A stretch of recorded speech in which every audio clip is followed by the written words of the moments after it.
quería difamarla, no quería decir está embarazada y nosotros no hemos estado juntos. Entonces lo que sucede es que el Espíritu, se le presenta el ángel, ahí dice, he aquí un ángel del Señor se le aparece y le dice, no tengas miedo, o sea, no temas, tómala porque esto es obra del Espíritu Santo, es parte del plan de Dios, va a ser usada como un instrumento prácticamente. Pero la palabra que vemos aquí es donde dice, y dará a luz un hijo y llamará su nombre Jesús, porque él salvará a su pueblo. Entonces aquí los calvinistas dicen que esa palabra su pueblo, como es posesión, está hablando solamente de un pequeño remanente, que Jesús solo va a morir. Acá dice Dios, Jesús, que Jesús por él va a salvar a su pueblo, él solo va a venir a salvar a su pueblo. Tenemos que entender de qué está hablando. ¿A quiénes les escribe Mateo? Teólogos. Se les escribe a los judíos. Entonces, en su contexto inmediato está hablando que son los judíos. Pero si nosotros vamos a ver, ellos lo que dicen es que solamente la salvación era para los judíos. Les hago una pregunta. ¿Todo Israel fue salvo? ¿Todos recibieron a Cristo Jesús?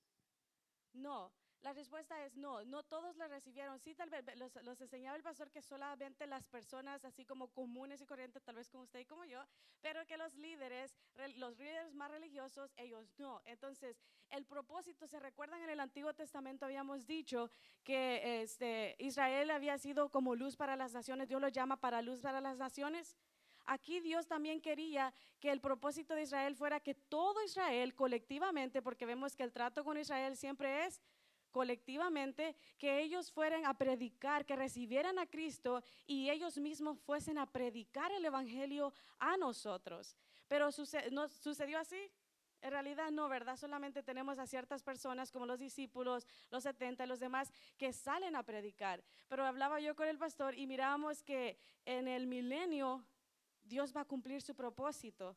Perdón, durante la gran tribulación, Dios va a cumplir su propósito y ya está profetizado que Israel va a predicarle a todo el mundo. Entonces, vemos ahí que quién era su pueblo, ¿a qué se refiere cuando dice su pueblo? A Israel. Entonces dicen ellos, está limitado solo a ellos, que solo ellos son su pueblo y solo ellos, solo ese grupo será salvo. Pero si nosotros vamos más adelante en Mateo 28:19, es como que un poco contradictorio con lo que dicen los calvinistas, porque ¿qué nos dice en Mateo 28:19?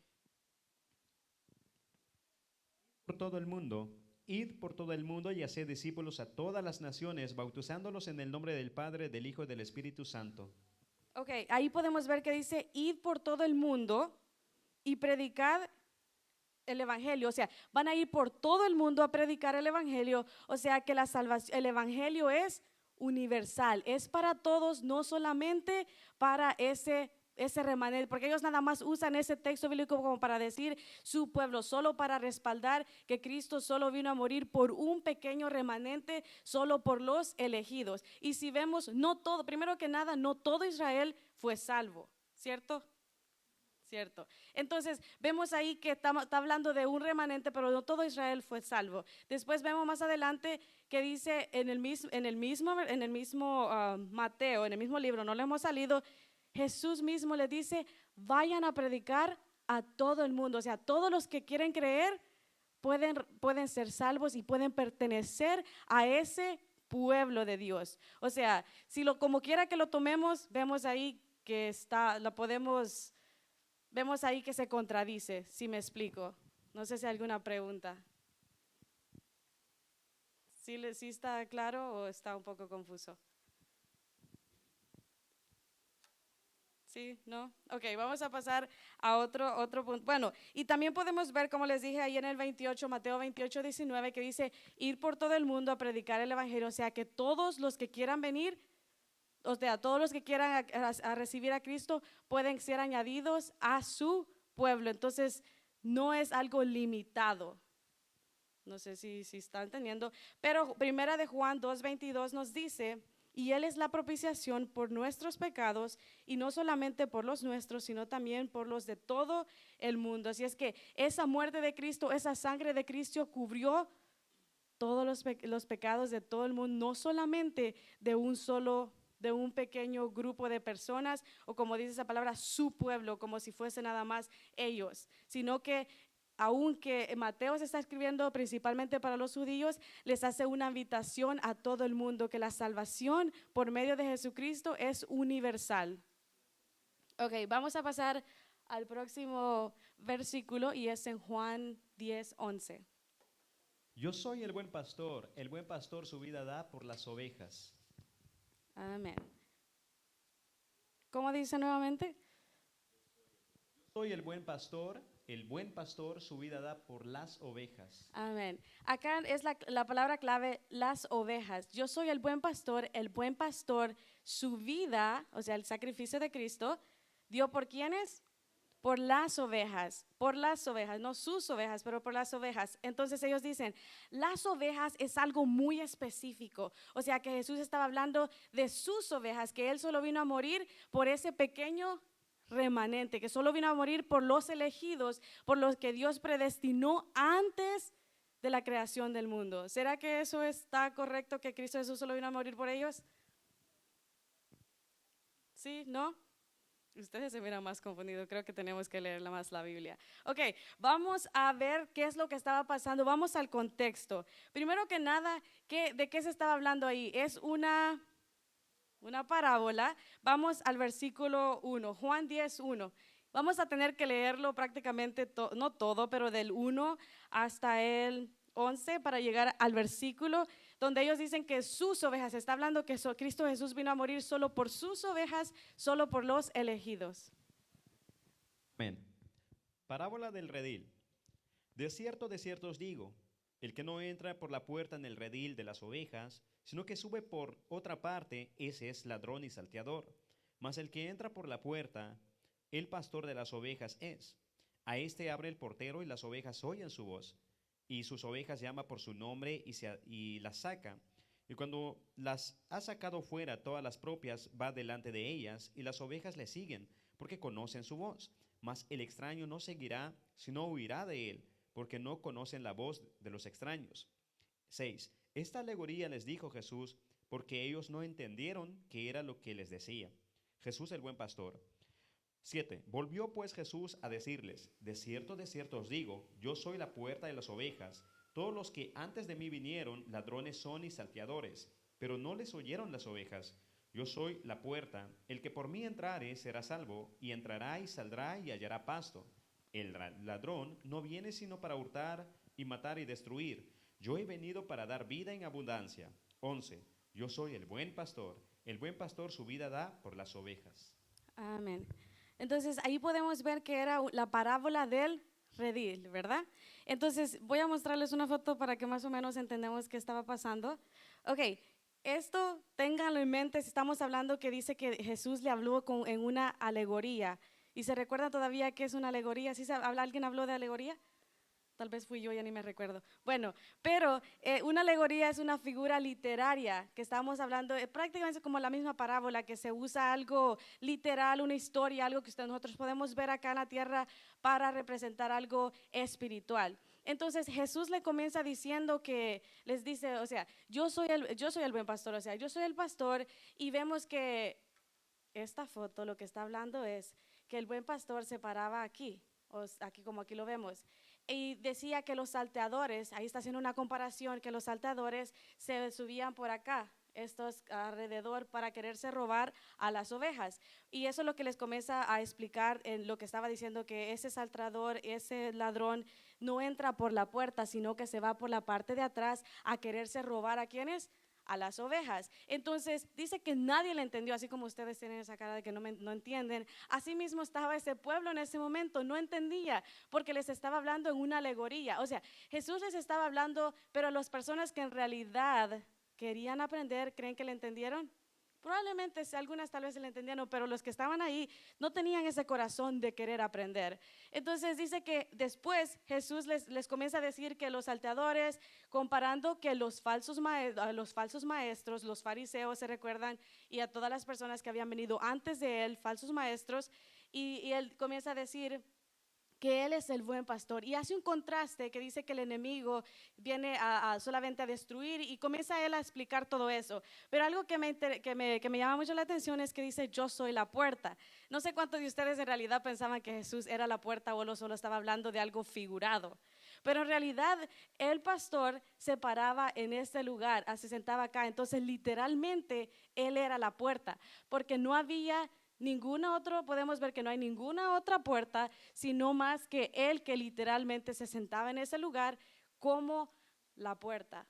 Entonces Él dice, yo soy la puerta, y en ese contexto se dijo de sus ovejas. ¿Sí estamos entendiendo? Si vamos un poco al contexto bíblico en esos tiempos, en el siglo I, si no estoy mal, vemos que habían esos rediles comunitarios donde todos los pastores, cuando se iban a dormir, dejaban a todas sus ovejas en este corral, en este redil, y que alguien los tenía que cuidar, y ese era el portero. Entonces el portero se quedaba en este lugar también. Y dice que cuando venía el pastor a buscar sus ovejas, él les hablaba a las ovejas, no sé cómo se le habla a las ovejas, pero les hablaba y ellos escuchaban su voz y los seguían. Entonces, en ese contexto, estamos entendiendo lo que estaba hablando Jesús, así mismo como nosotros, cuando Jesús nos habla por su palabra, nosotros escuchamos. Y ellos decían, pero si viene un mentiroso, las ovejas, ¿usted cree que las ovejas van a seguir al que no es su dueño? Dice que ellos no le seguían porque sabían que que no era su pastor. Y ahí llegamos hasta que finalmente llegamos donde dice, yo soy el buen pastor. El buen pastor su vida da por las ovejas, explicando una analogía, explicando que Él es el buen pastor y Él va a cuidar, a proteger a sus ovejas. Pero ahí, por eso que los calvinistas dicen, hasta acá es que Él da su vida solo por las que tiene ahí, solo por sus ovejas. Pero si nosotros hacemos una exégesis, o sea, si nosotros estudiamos más, vamos a leer el versículo 16.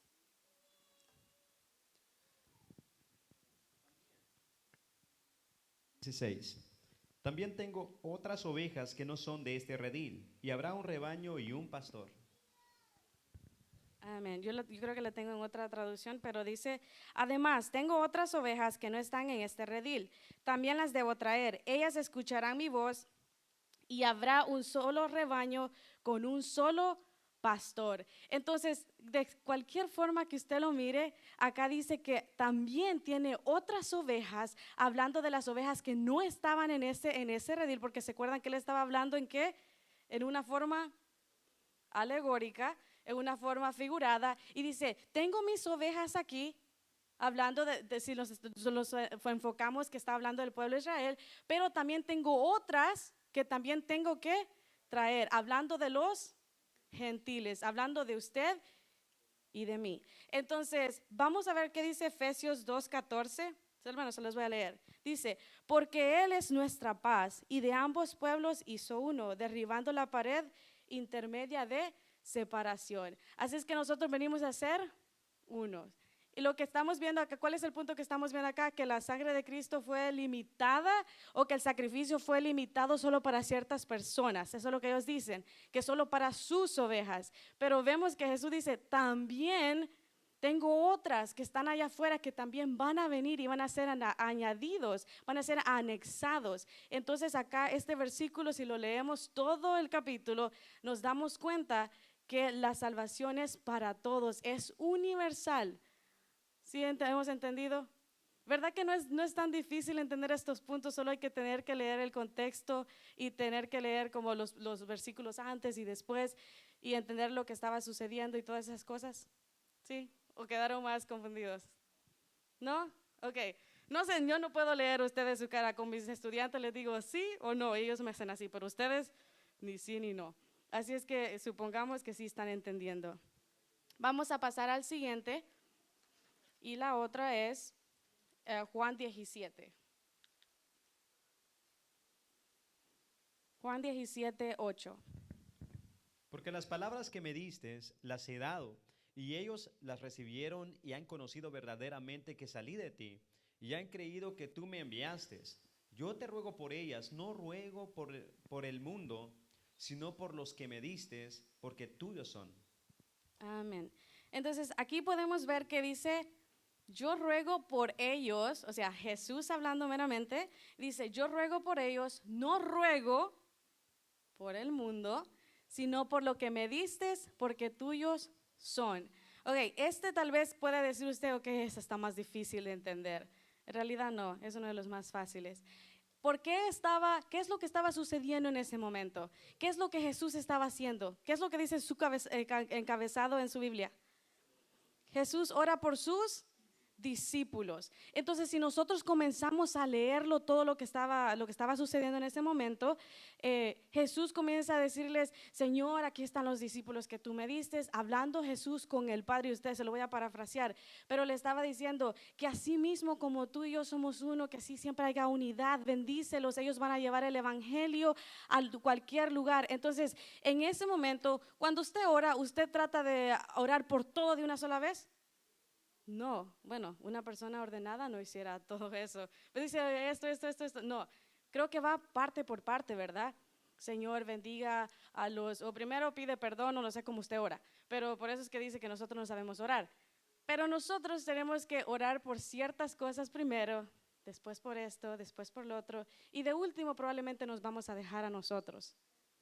No, o nosotros nos ponemos de primero. Señor, bendíceme, y ya después al final.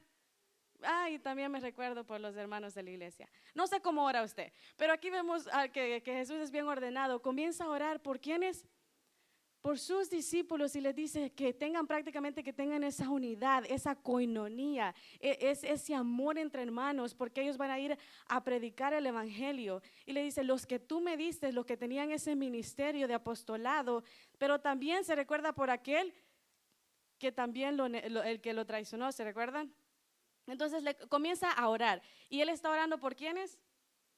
Por sus discípulos. Hasta ese momento no es que Dios diga, yo no voy a orar por aquellos, los del resto del mundo, sino que en ese momento Jesús, su enfoque no era nadie más que los discípulos. La oración era de los discípulos. Y dice acá, yo ruego por ellos, por los discípulos, no ruego por el mundo, sino por los que me distes, porque tuyos son. Y si nosotros seguimos leyendo en Juan 17:20, ahí mismo, en el mismo capítulo, solo que versículos más adelante, él también hace una oración muy especial. ¿Y qué es lo que nos dice? Mas no ruego solamente por estos, sino también por los que han de creer en mi nombre por la palabra de ellos. ¿Y el 21? Para que todos sean uno, como tú, oh Padre, en mí y yo en ti, que también ellos sean uno como nosotros, para que el mundo crea que tú me enviaste. Amén. Ahora podemos entender que Jesús no solamente estaba orando por sus discípulos, sino que también se recordó por usted y por mí. Entonces dice acá, bueno, ahí no lo tengo acá.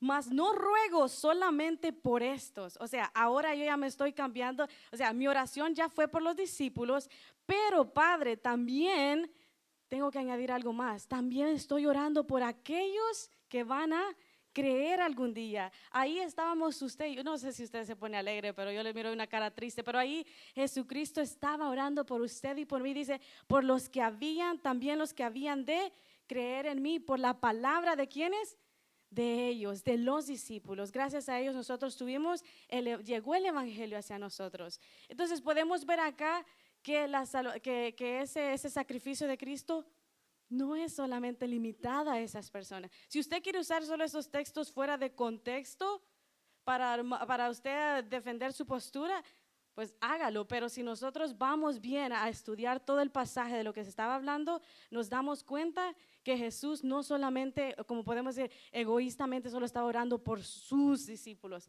sino que Él ora por todos, por aquellos que algún día van a creer. Y ahí vemos la salvación universal, que ese sacrificio no solo fue para ciertas personas, sino que está para todos. ¿Sí hemos entendido? Ok. ¿Todavía son calvinistas o ya se convencieron? La palabra los convenció. Ok. Ahora vamos a la siguiente postura. Entonces, eso fue lo que dijo Calvino, que él prácticamente... bueno, tengo otro versículo, pero este nada más se los voy a dejar rápido. Efesios 5:25, creo que ya como todos ustedes entendieron, leer este va a ser súper rápido explicarlo. Maridos, amad a vuestras mujeres, así como Cristo amó a la iglesia y se entregó a sí mismo por ella. Asimismo, como se han entendido los demás puntos, es lo mismo donde dice por ella, o sea, hablando de la iglesia no está limitada, sino que la iglesia son todos aquellos que quieran venir a Cristo Jesús, son añadidos día con día. Así es que hemos entendido. Vamos a seguir. Ok, la expiación ilimitada, así como también ustedes creen que esa salvación de Cristo, esa sangre de Cristo cubre a todo el mundo, está ahí esa salvación para cualquier persona que quiera tomar o echar mano, sino donde cabieran estos versículos que vamos a leer. Y vamos a nuestro famosísimo Juan 3:16. Y lo que él cree dice, Arminio dice, Dios predestinó a ciertas personas para ser salvas. Por tanto, el Señor, creo que tengo la definición, la otra definición, pero la tengo acá. Jesús murió en la cruz por toda la humanidad, por tanto, toda persona que cree y recibe al Señor en su corazón será salva. Y vamos a Juan 3:16 al 17. Porque de tal manera amó Dios al mundo, que ha dado a su Hijo unigénito, para que todo aquel que en él cree no se pierda, mas tenga vida eterna. Porque Amén. no envió Dios a su Hijo al mundo para condenar al mundo, sino para que el mundo sea salvo por él. Amén. Ahí podemos ver, creo que ese es el texto que más usan los arminianistas y tal vez probablemente usted también, para explicar que de tal manera amó Dios a todo el mundo, que dice que que ha dado a su Hijo unigénito para que todo aquel que en él cree no se pierda, mas tenga vida eterna, porque no envió Dios a su Hijo al mundo para condenar al mundo, sino para que el mundo sea salvo por él. Eso creo que es uno tan fácil. ¿Alguna pregunta sobre ese? ¿No? Aquí nada más nos explica que prácticamente la salvación es para toda aquella persona que cree. Vamos a 1 Timoteo 1:15. Palabra fiel y digna de ser recibida por todos, que Cristo Jesús vino al mundo para salvar a los pecadores, de los cuales yo soy el primero. Pero por esto fui recibido a misericordia, para que Jesucristo mostrase en mí el primero en toda su clemencia, para ejemplo de lo que habrían de creer en él para vida eterna. Amén. Ok, acá Pablo está hablando, dice, porque de tal manera, aquí, palabra fiel y digna. Pablo le escribe a Timoteo y le dice, palabra fiel y digna de ser recibida por todos, que Cristo Jesús vino al mundo para salvar a los pecadores. ¿Y quiénes son los pecadores? Todos somos pecadores. ¿Qué nos dice Romanos 3:23? Hay que leer Biblia. ¿Qué es lo que dice? ¿Por cuanto qué? Todos, por cuanto todos y todos es absolutamente todos. Todos nosotros somos pecadores. Si alguno de ustedes dice, no, yo no soy pecador, está mintiendo. Entonces, todos nosotros hemos pecado. Y acá dice, ¿me adelanté uno? Creo que sí. Ok. A salvar a los pecadores, y todos somos pecadores. Y dice, de los cuales yo soy el primero. ¿Por qué dice eso Pablo, que él es el primero?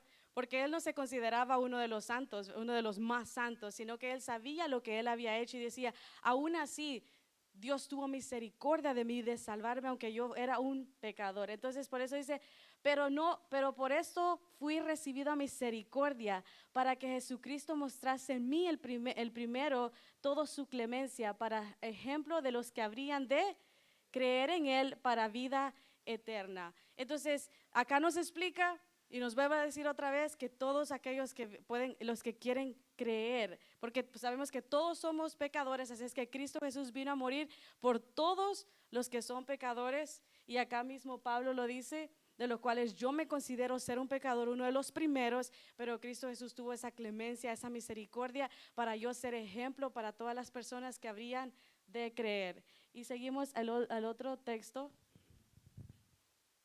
Exhorto ante todo a que se hagan rogativas, oraciones, peticiones y acciones de gracia por todos los hombres, por los reyes y por todos los que están en eminencia, para que vivamos quieta y reposadamente en toda piedad y honestidad, porque esto es bueno y agradable delante de Dios nuestro Salvador, el cual quiere que todos los hombres sean salvos y vengan al conocimiento de la verdad, porque hay un solo Dios, un solo mediador entre Dios y los hombres, Jesucristo hombre, el cual se dio a sí mismo en rescate por todos, de lo cual se dio testimonio a su debido tiempo. Amén. El versículo 4 creo que ese es el más clave, el cual quiere que todos los hombres sean salvos y vengan al conocimiento de la verdad. Y más adelante nos dice, el cual se dio a sí mismo en rescate por todos, en rescate, o sea que nosotros estábamos perdidos en nuestros delitos y pecados, pero Él vino a rescatarnos, a salvarnos absolutamente a todos. Pero ¿será que todos le van a recibir? La respuesta es no, pero la salvación está ahí para todos. Esa sangre que Cristo Jesús ofreció, su sacrificio puede salvar a todos. Y después vamos a leer en Tito 2, que es súper fácil de entender también. Porque la gracia de Dios se ha manifestado para salvación a todos los hombres. ¿Para quiénes? Para todos los. Porque la gracia de Dios se ha manifestado para la salvación, para salvación a todos los hombres. O sea que está ahí. Esos son tan claros que yo no sé ni cómo más le puedo explicar. Segunda de Pedro 3:9, perdón. El Señor no retarda su promesa, según algunos la tienen por tardanza, sino que es paciente para con todos, no queriendo que ninguno perezca, sino que todos procedan al arrepentimiento. Amén. Y así ha llegado la conclusión de este punto y hemos terminado esta postura de lo que habían dicho estas dos personas, pero dice acá, sino que todos procedan al arrepentimiento, o sea que en el corazón de Dios no cabe que como unas personas pueden ser, o sea, es que si nosotros de cualquier forma que usted la quiera mirar, el corazón de Dios, ¿qué es lo que quiere?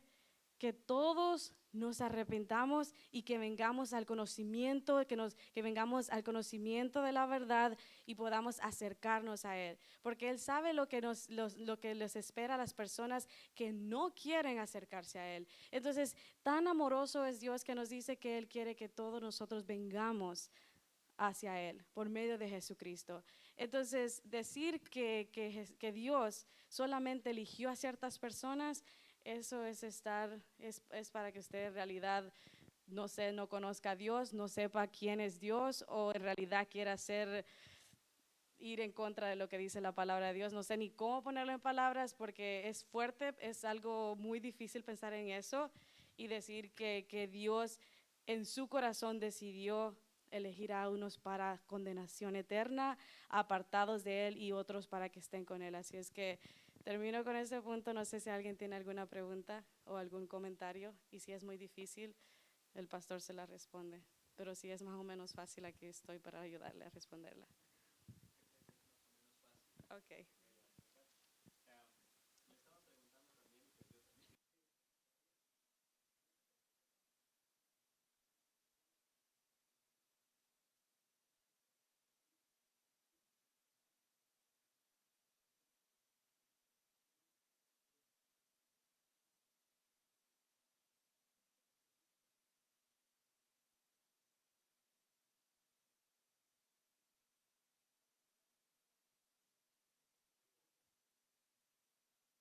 Le dejamos al pastor, esa sí era difícil, Isaías, no es fácil. Así es que humildemente me retiro. Y gracias a todos por su atención y cualquier otra cosa más fácil que esa, aquí estoy para respondérsela y que el Señor le bendiga.